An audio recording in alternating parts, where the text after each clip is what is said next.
Welcome to All Shark GDR Show! Salut à toi, rôliste audacieux. Aujourd'hui, on va s'attaquer à un concept qui peut sembler totalement contre-intuitif au premier abord, surtout si tu viens du monde du jeu vidéo ou des jeux de plateau compétitifs.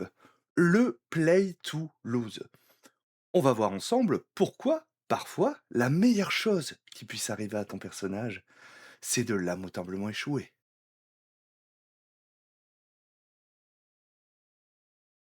Pour bien commencer, il faut définir ce qu'est réellement le play to lose. Contrairement à ce que le nom suggère, il ne s'agit pas de saboter la partie ou d'être un boulet pour ses coéquipiers.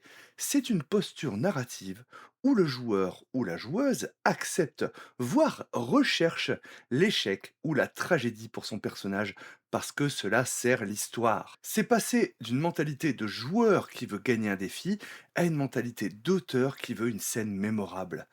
Dans cette configuration, on ne cherche pas l'optimisation des statistiques, mais l'optimisation du drame. On accepte que les failles du personnage prennent le dessus, même si cela entraîne des conséquences lourdes dans la fiction.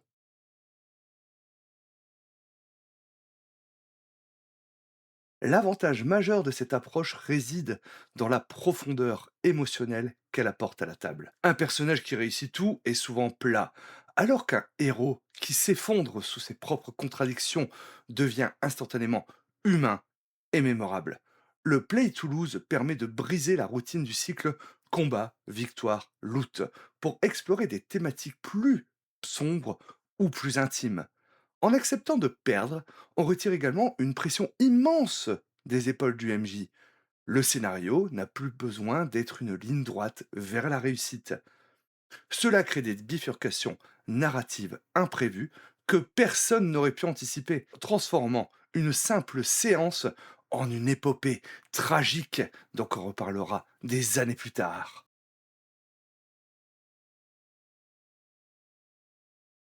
Pour sortir un peu des sentiers battus de la fantasy, imaginons une partie de JDR d'enquête, occulte ou d'horreur spatiale. Dans un univers à la Alien, un personnage pourrait choisir de céder à sa panique, de s'enfermer dans une pièce, sachant pertinemment que cela le condamne, simplement parce que c'est la réaction la plus logique et la plus terrifiante pour son protagoniste à ce moment précis.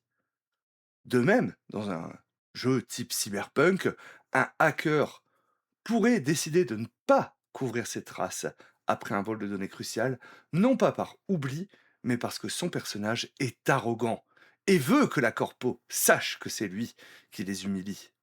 Ce choix va créer une traque intense et des complications sociales bien plus riches qu'une simple réussite technique sans accroc.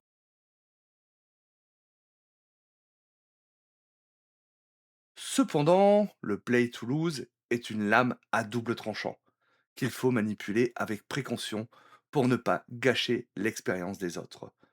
Le piège principal est de devenir le centre de l'attention au détriment du groupe.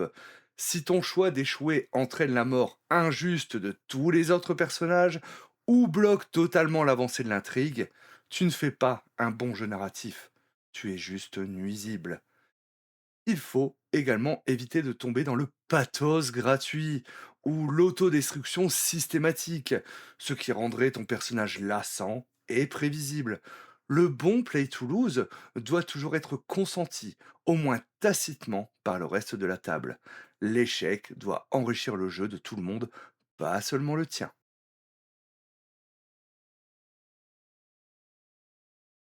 En conclusion, jouer pour perdre, c'est avant tout faire confiance à la narration et à ses partenaires de jeu. C'est accepter que la vulnérabilité est souvent plus intéressante que la puissance. Si tu n'as jamais essayé, tente l'expérience lors de ta prochaine session. Embrasse une mauvaise décision de ton personnage et regarde où cela vous mène. Tu pourras être surpris de voir à quel point l'échec est un moteur créatif exceptionnel. Merci à toutes et à tous d'avoir suivi cette vidéo. Dites-moi en commentaire si vous avez déjà expérimenté cette pratique ou si vous avez envie de l'explorer. N'oubliez pas de liker, de vous abonner, c'est cliché, mais en même temps c'est ce qui nous fait avancer, nous les créateurs de contenu. Et à bientôt pour une nouvelle vidéo. Ciao!